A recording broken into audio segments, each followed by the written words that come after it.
Hello again and welcome back to English Today.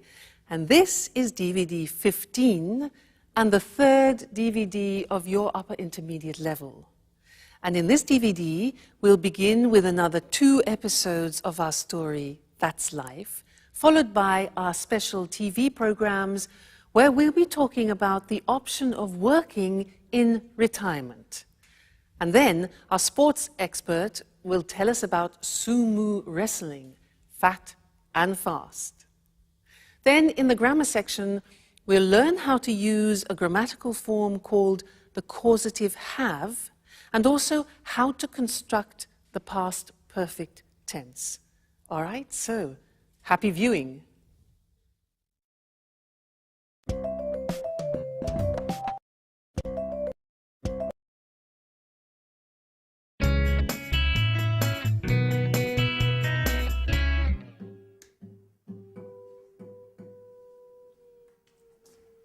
Hello? Anyone home? Anne, it's great to see you. Hi. Oh, you look great. Oh, thank you, Paolo. You look well yourself. And this house is so untidy and so dusty. I know. Let's give this place a good clean. The others will be here in a minute. Let's get started straight away.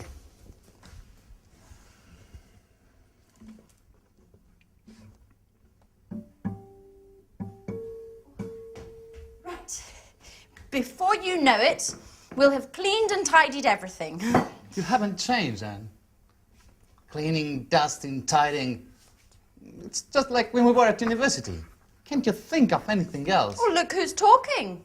Always strumming away on your guitar. Come on, Paolo. Don't be lazy. Oh. Come on, let's get started.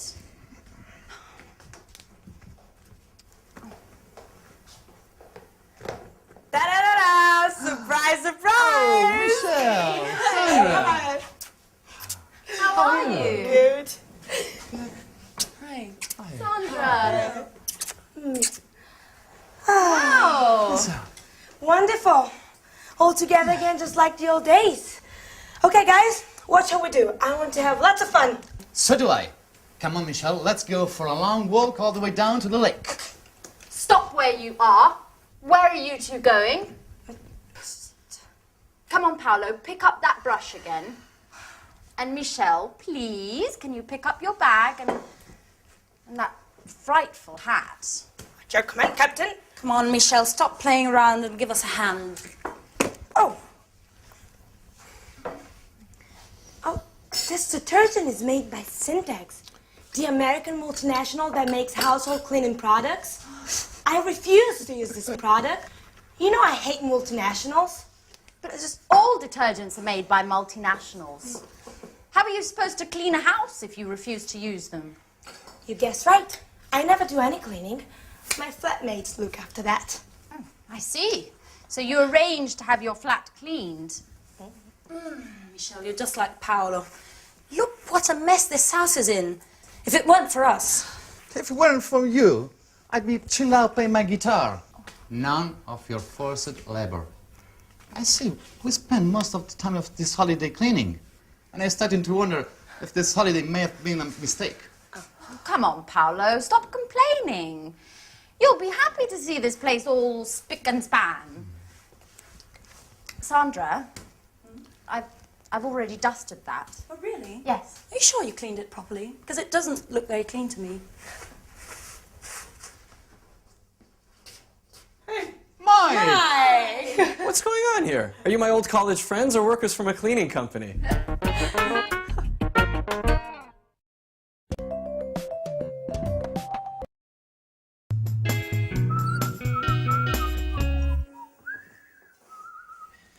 Come on, put away those brooms and detergents and let's toast the good old days. But Sarah's not here yet. That's odd. She should be here by now. She said she'd be here just after lunch. That's right. And she's the one who organized this reunion. Am I wrong? Or are you talking about me? Oh, Sarah, at last! Oh, don't get up. So, everybody ready for the toast? Yeah. Well, actually, I'm really tired. I need to lie down. Oh, Sarah, don't be a spoil sport. We have been waiting for you. Come on, ladies! Wow, Anne's looking more beautiful than ever. Don't tell me you still think about her. So, I propose a toast to our college days together. Yes. And to this wonderful holiday. That's right. Cheers. Cheers.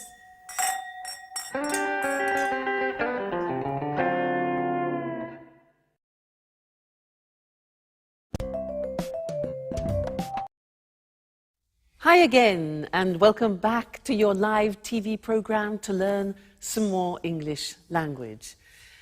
Now, in that last episode, Anne was quite surprised that Michelle doesn't clean her flat herself. In fact, she said, I see, so you arrange to have your flat cleaned. To have your flat cleaned. Now, that means that somebody else cleans the flat for Michelle. This is very interesting. Well, in fact, that's what I do too. I don't clean my flat myself. Somebody cleans it for me. So I have my flat cleaned every 2 weeks. Now, this is an interesting grammatical form because we use it when we talk about services. We talk about other people who offer us services. Let me give you another example. Hair. I don't cut my hair myself. It's too difficult. I can't do the back. So I go to the hairdressers, and that's a service. So I go to the hairdressers and they cut my hair. And I say, every month I have my hair cut. So that is a grammatical form using the verb have, which describes services. Somebody does something for you, and we can use it, for example, with the hairdresser, with the mechanic. For example, if your car breaks down, usually you go to a mechanic, with cleaners, with the dentist, things like this. So, services. So I'd like to go to the screen now and show you how this works grammatically, because it's very different to other languages. And we're using the verb have. That's why it's called the causative have. Causative in the sense that it causes things to happen, all right? Let's look at the form. Have something done. So in the present tense, you can say, every month I have my hair cut. Now notice, the verb have is in the present form because we can use this grammatical form in any tense. So we start with the verb have, then we have the object. That's important. I have my hair, and then the past participle. Okay, the object is in the middle. So every month I have my hair cut. Another example. Every year I have what? My teeth, past participle, checked. Okay, I have my teeth checked. Every year I have my kitchen painted. Do you see? And every 3 months I have my car serviced. So I go to the mechanic and I have my car serviced. So be careful, because it's terribly important to put the object between the verb have and the past participle. I have my car serviced. Okay? Now, let's move on to the past tense, because, as I said, you can use this form in any tense, past, present, future. So, examples.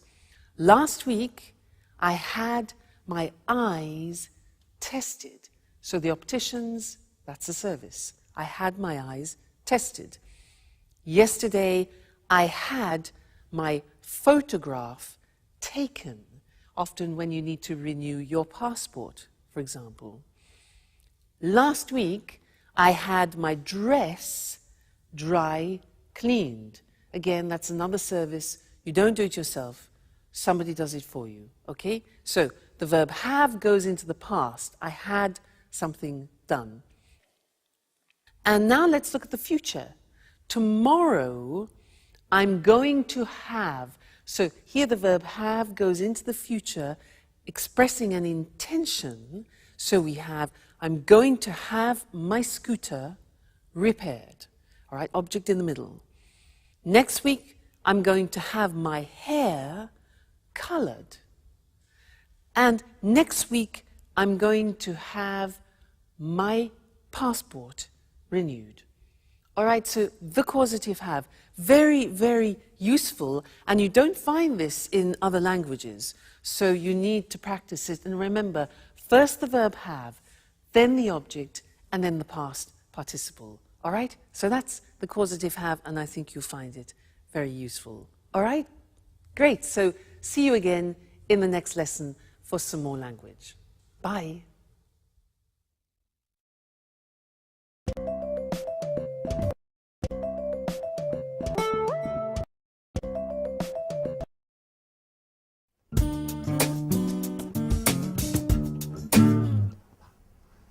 Life's hard for musicians, you know, Mike. Sample recordings, auditions, the up performance, but never anything serious. Always waiting for the big break. You know, Paolo, I think no one has understood your talent yet. You'll see. You'll be successful one day. I certainly hope so. I need to make money somehow. Why don't you get a job? Something, until you make it as a guitarist. What would I do? Working in a bank like you? No, that's not for me. It's not as if there are only banks to work in. There are other jobs you could do. I know, I know. I worked in a supermarket last year. What was that like? Oh, well, I didn't get up all the time. And the alarm clock at dawn. I did it for 3 months. Oh, no. Normal jobs are not for me. I am an artist. What are you talking about? About work. Oh, by the way, Sarah, how's your pub coming on? Just a minute, what was it called? Blue Moon? That's it. You do it on purpose, don't you? Making things worse. With that sarcastic tone of voice. You like making fun of me. You're horrible. But what did I say? What? Didn't you know? Sarah's pub burned down 2 years ago. The insurance hasn't paid. They say the fire wasn't an accident. Sarah's lost everything, including the sense of fun she used to have. Man, I really messed up. I didn't know that had happened. We spoke at Christmas, but she didn't say the pub burned down. You know what Sarah's like. She doesn't like to speak this thing. This experience has really changed her. And I think this holiday will be good for her. Hey, what's going on?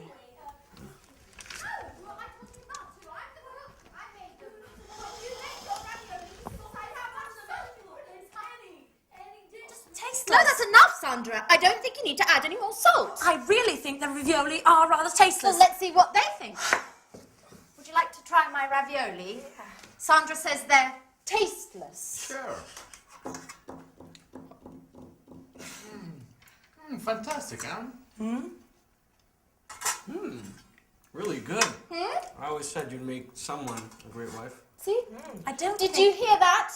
I don't think they're very tasty. I'm sorry, Anne, but my ravioli are a lot better than yours.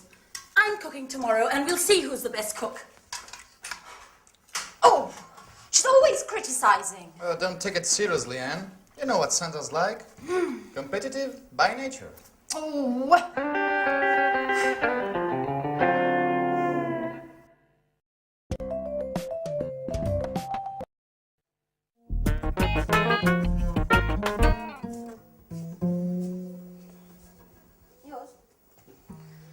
Okay, guys, let's have a chat. Tell me what you've been doing since we last met. Well, Paolo and I were talking about our work and our hopes for the future. Work. Let's talk about something a bit more interesting. Romances, passionate love story, things like that. Oh, you, for example, Anne. Have you got a boyfriend? Me? Well, why me? I've got to go to the kitchen to check on the roast. Oh, come on, Anne. Don't be shy. Answer Michelle's question. Okay. Well, there is someone, but he's not my boyfriend. What does that mean? He's my flatmate. His name's Jack, and he's going out with a friend of mine called Sharon. But I still hope I have a chance. I really do like him, and I think about him all the time. Are you in love? Maybe. Yes. Yes, I think I am. Wow. I adore passion and tormented love stories. I've really got to go now and check on the roast. It'll be burning. Michelle, can you come and give me a hand? And then come and tell the others that dinner's ready.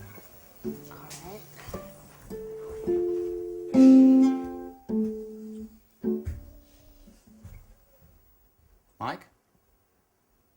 Mikey? Hello? Anyone there? Yes, what's wrong? Oh, you tell me. You look as if... I'm finished, Paolo.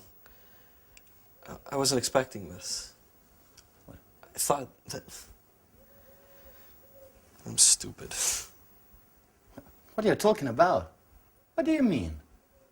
Anne, she's in love with another man. Yeah, and I was hoping that, you know, we could become more than just good friends during this holiday. I've never stopped thinking about her. What an idiot. Sorry, Paulo, I have to be by myself for a while. No, but...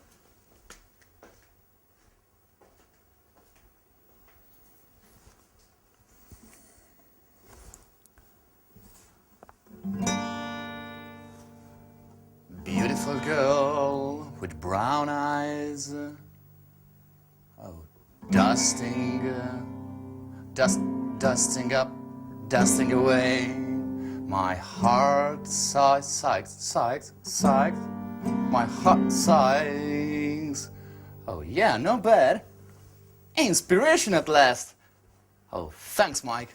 You're a great friend.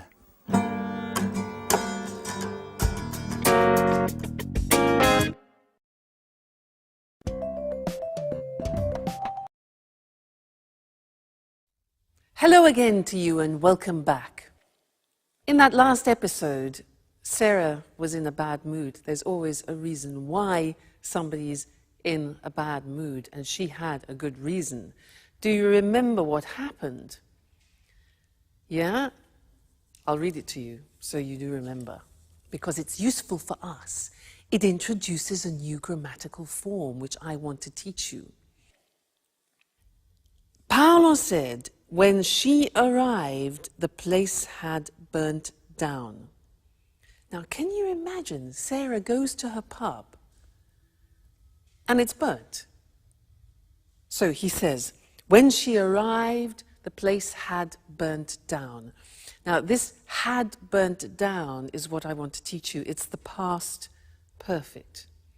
Let me give you another example because we use it when you have two actions. One action happens after the other. Let me show you. For example, I write a message and then I send it. Okay? Now these are two actions. First you write it and then you send it. So I could begin the phrase, put the two actions together and they become consecutive. And we begin the phrase with after. So I could say, after I had written, this is the first action, further in the past. After I had written the message, dung, I sent it. The second phrase is in the simple past. So this is what I'd like to look at with you on the screen now, the past perfect, for two actions which happen at different times in the past. Now, if you look at the examples, the first one is, after I had checked my change, I left the shop. All right, so first I check my change. Have I got enough change? Is it correct? And then I leave the shop. You put them together and the first action goes further back in the past. Now, you can see how it's formed. We have the auxiliary have in the past, not in the present. And that takes everything further back. So, after I had checked is the past participle, my change, I left, simple past, the shop. Okay? So then we get the idea that one action is further in the past. Another example, I read the contract, then I sign it. It becomes, when I had read the contract, I signed it. All right? So past, perfect. This is important for you because we also use it in the third conditional, which we will be studying. Okay? Another example. You get in your car, you fasten your seatbelt, you drive off. All right? So, after I had fastened, past participle, my seatbelt, I drove off. And one more example. When I had tried the shoes on, I bought them. So I try them on, I buy them. When I had tried the shoes on, I bought them. A few more, they'll help you. You'll get the hang of it. After I had checked my ticket, I went to the airport. So first I check my ticket, then I go to the airport. And the last one, I read the instructions. I have a new machine, so I read the instructions and then I turn it on. So after I had read the instructions, I turned the machine on. All right, so that is a new tense. It's called the past perfect, and it's formed by putting the auxiliary have in the past tense, followed by the past participle. And this is actually very similar in many other languages. So I don't think it's going to cause any particular problems for you. All right? And we'll look at that again in the conditional form, conditional number 3. Great. So have fun and take care. Bye.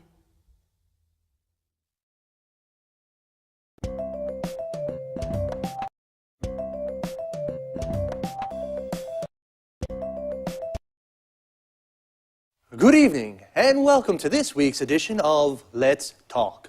In the studio with me, as always, are our commentators, Marie and Tom. Good evening, everyone. Good evening. I'd like to start our discussion this evening with some personal questions. How old are you? Are you nearing retirement? Are you already retired? Perhaps you have your working life ahead of you. Anyway, one thing is for sure. The meaning of the word retirement is going to change in the future. Let's talk about this with Tom and Marie. You're right, Eric. The traditional division of life into 3 cycles, education, employment, and retirement, must change. People in developed countries are living longer. By 2025, in developed countries, the share of the population over 60 will have reached 26%. All these pensioners will certainly wield a lot of power. They will, Eric. But you know, experts are beginning to talk about the concept of active aging. Just think that by 2050, the average lifespan in developed countries will be in the mid-80s. And this increasing longevity is already starting to have a negative impact on public finances, economic growth, and general living standards. The problem is that there is increasing pressure on social security systems and public funds for retirement and healthcare expenses. Economists are increasingly questioning the sustainability of the European social model with its high welfare standards. So, how can we solve this problem? Well, governments really must encourage older people to continue working. There should be... Just a minute, Mary. Sorry to interrupt, but are you really saying that I will have to work until I'm 95? Well, not until 95, perhaps.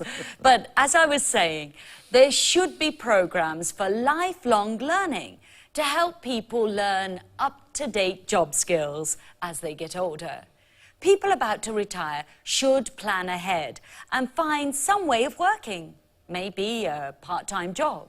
Well, some American companies already have phased retirement programs. How do they work? Well, retired employees go to the company website where they can find project work for the company.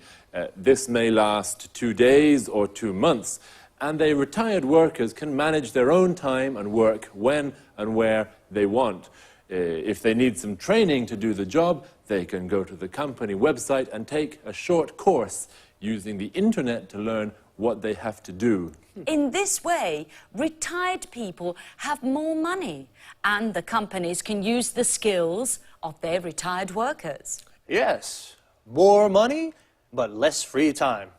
I don't think I like the idea of having to work in my retirement. And you, ladies and gentlemen, what do you think about this?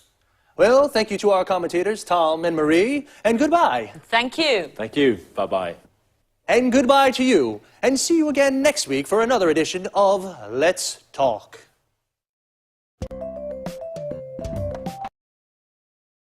Well, today's discussion was about how retirement will change. Retirement is when people stop working. The retirement age in European countries is around 60. We say a person retires. To retire means to stop working. And a person who is retired is a person who has stopped working. They are called pensioners. A pensioner is a retired person who receives weekly or monthly payments from the state. The money a pensioner receives is called a pension. So why and how will things change in the future? The average lifespan is increasing. A lifespan is the length of a life. So people are living longer. We call this longevity. This increasing longevity is having a negative impact on public finances and living standards. Public finances are the money a government has to spend on its services. And living standards are what we call the general level of life in economic terms. There is more pressure on social security systems in Europe. A social security system of a country is the system of a country has to support the members of its society. For example, sick, unemployed, or retired people. Economists, these are economic experts, question the sustainability of the European social model. That is, the social security systems of European countries. The sustainability means the ability to continue doing something. Because welfare standards in Europe are high, welfare is the economic assistance a government provides for people in need. So, people need to plan ahead. To plan ahead is a phrasal verb. That means to make plans about something that will happen in the future. Well, that's all from me. Take care, and I'll see you next week for another edition of Let's Talk.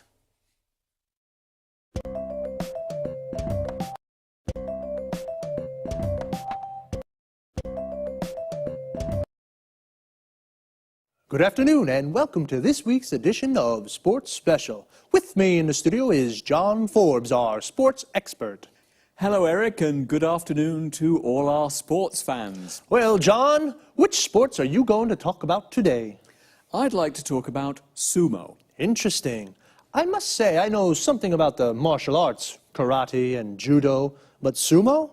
I know almost nothing. Those enormous guys, their unusual hairstyles, their colorful and rather unusual clothes. So, please tell us more. Well, Eric, you know sumo is a martial art too, and it's Japan's traditional national sport. In fact, it's one of the world's oldest sports. It was first mentioned in a Japanese book more than 1,000 years ago, but experts believe it might be much older. Really? More than 1,000 years old? Yes, and you know there are also ancient wall paintings showing the sport. Archaeologists think prehistoric man may have done sumo as a form of prayer to the gods for a good harvest. I think most people in the West watch these enormous wrestlers without appreciating these ancient traditions. That's right, Eric. Sumo isn't just a sport. It's more a way of life, and it's played an important role in Japan's cultural and religious history. In Japan, successful sumo wrestlers are looked up to as role models and heroes by many people. How does a sumo match work? Two men meet in a ring that is about 4.5 meters across. The aim of the game is to force your opponent out of the ring or make a part of his body, apart from the soles of his feet, touch the floor. A bout can last just a few seconds or as long as 3 minutes. Sumo wrestlers are very big, but they can move very quickly. Do you think I could be a sumo wrestler? Well, if you put on 100 kilos, maybe yes. Sumo wrestlers start their training when they're young boys. If they show promise, they go to live in a traditional Japanese house called a sumo stable. The young boys train a lot and look after the older wrestlers. They prepare their food and clean their rooms for them. Everyone in the sumo stable eats a lot. They eat lots of noodles, rice, fish and chicken. The traditional dish is called chankanobe, and it's made with fish, meat and vegetables. The wrestlers eat this with lots of rice and they drink lots of beer too. Then they go to sleep. So, that's how they put on so much weight. Yes, the secret is to eat a lot and then sleep. This helps the wrestlers put on weight. And the wrestlers' hairstyles, where do they come from? A good question, Eric. There are lots of different ranks for sumo wrestlers. The best wrestlers are in the top rank. The style of a wrestler's hair depends on his rank. All the hairstyles come from samurai traditions. Samurai were traditional soldiers in Japan. Interesting. I guess it's difficult for a sumo wrestler to find a girlfriend? Actually, it's not that difficult, Eric. Successful wrestlers usually go out with beautiful models or pop singers. Where can you see tournaments in Japan? There are 6 grand sumo tournaments called basho every year. They take place during odd-numbered months like March or July. The basho take place in Tokyo and Osaka, Nagoya and Fukuoka. Thanks, John, for a fascinating explanation of these rather mystifying sport. We found out a lot about sumo. Thanks, John. Goodbye. And goodbye to all our sports fans. See you next week for another edition of Sports Special.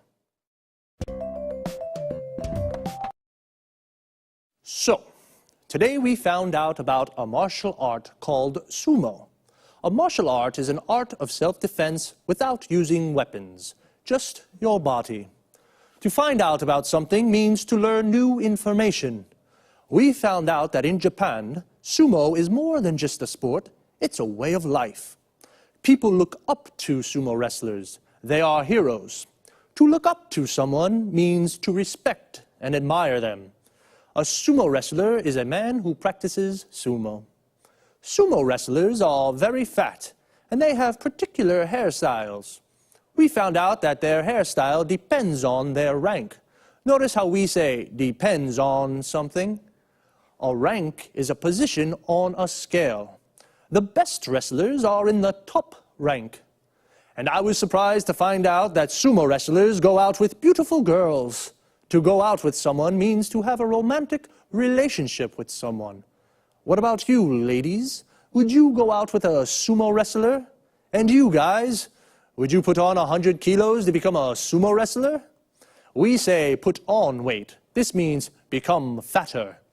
Actually, to put on so much weight, sumo wrestlers start training very young. If a boy shows promise, this means he shows ability at the sport. And what is the aim of the game? The aim is the objective. In football, the aim is to score a goal. In sumo, the aim is to force the opponent out of the ring. The opponent is the other person playing. The ring is the square platform where wrestlers and boxers fight. A wrestling or boxing match is called a bout. Sumo tournaments take place in odd number months. An odd number is a number that isn't divisible by 2. For example, 1, 3, 5, 7. 2, 4, 6, 8 are even numbers. An even number can be divided by 2. I have to leave you now, but see you here next week for another edition of Sports Special.